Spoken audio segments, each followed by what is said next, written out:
What platform should you promote on? So, Shantae, which direction do you want to go with that? Because I feel like that alone is just like a loaded question there. More or less where your ideal clients would be, because each platform has a specific purpose. I think that's just my personal opinion. Um, Most of you, if you do hear me speak, I'm not a Facebook or a Instagram person per se. I prefer LinkedIn and Twitter. And my reasoning for that is because I write articles and it's easier for me to put a link there for them to go straight to whatever platform I posted on versus a platform like Instagram where I can just only put like the cover and then have to go through my comments. I mean, through my caption to click on any particular link to go somewhere else or to have them refer back to my bio where my solo is. So for me, um, I think it's important that when you are promoting your business that you know which platform works for you.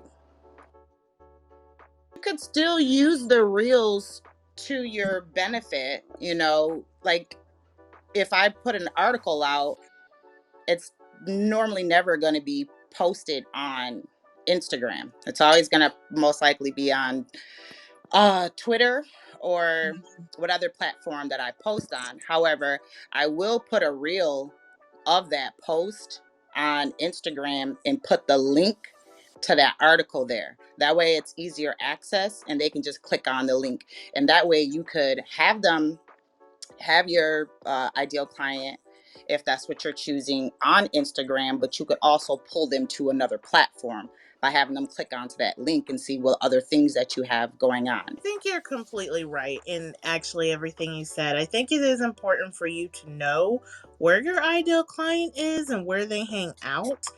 Um, I do think there are your ideal client may hang out primarily in one space a little bit more than in the other. However, I do feel like you also need to take in consideration what platforms actually work best for you. If you don't really like to be visible, then Clubhouse may be your thing. Um, if you like the way certain things post, like she said, because I know even with Instagram, you can't really necessarily put links. I find that kind of a chore myself. Inside of your caption, you either have to refer them to in your bio, or what I usually do is tell them to DM me a certain word because they can actually look at that post at any time. It could be an old post.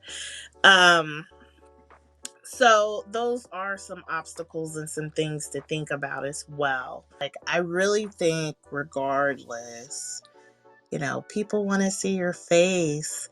So I think on all of the platforms, if you're doing lives, if you're, you know, I think that's going to really help. Um, and I would say, don't forget you can repurpose, you know? So if you're on Instagram, you do a reel, you can still push it out to, you know, uh, YouTube for the shorts, or I don't know much about TikTok, but I'm sure you can because I see a lot of TikTok going on Instagram. So you can actually use that same one reel and you can spread it out. Um, and then even with Clubhouse, take the audio, put you some pictures on it, throw that bad boy on YouTube, cut it up, make it some reels, make it a short, so you're optimizing what you're doing. I do feel like everybody is a little bit everywhere. So again, you know, I think just the more you're visible, the more in some ways you're gonna get the ideal client that you want. Now there may be some that's a bigger percentage in one platform than the other, but I think it just kind of all depends. always going to do better if you stick with your passion, what your heart is singing about. The more authentically you can be, the more you're going to attract people that you enjoy working with, because you don't have to act a certain way or wonder a certain thing or anything like that. So that would be kind of just, how I would kind of first start off trying to look at it. But I'm also, I gotta put this out here.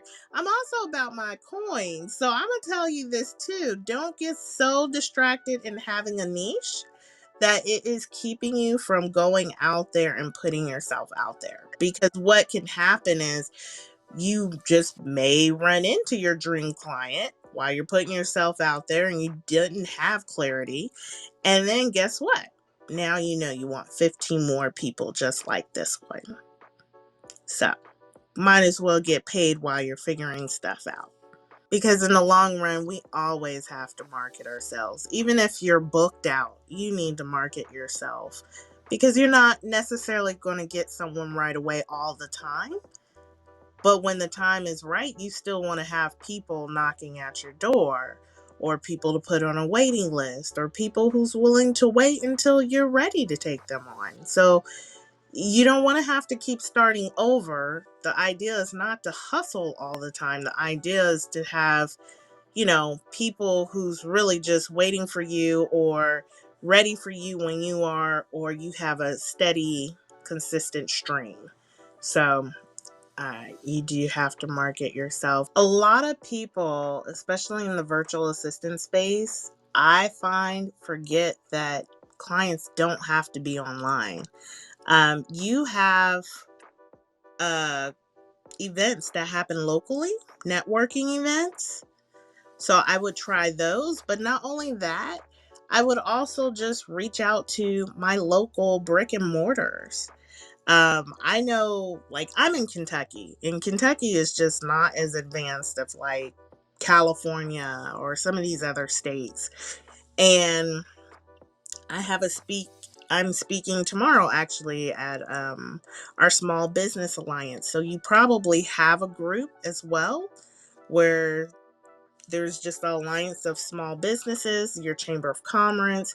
There's usually several different groups. So you may want to look into joining some of those. They're behind the eight ball, in my opinion. And I'm sure they would agree too. And me even explaining what I do and how I do it is very intriguing to them. And I actually don't usually even offer social media, but I do for my local people. Sometimes the community is just putting on certain events. And I will give you one of my tips to get leads at a physical event. So I always do a drawing. You can do a drawing where you're giving away maybe 2 or 3 hours, or I don't give away hours anymore. I'll give them a gift card for my services, and they come by and they fill out the form.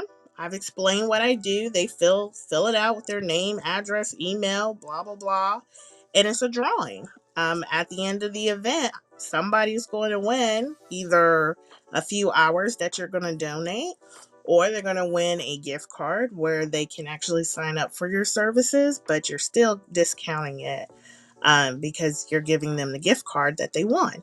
But all of the people in the jar are now your leads. So you're gonna call them, you're gonna follow up with them, um, and most likely they're gonna start converting for you.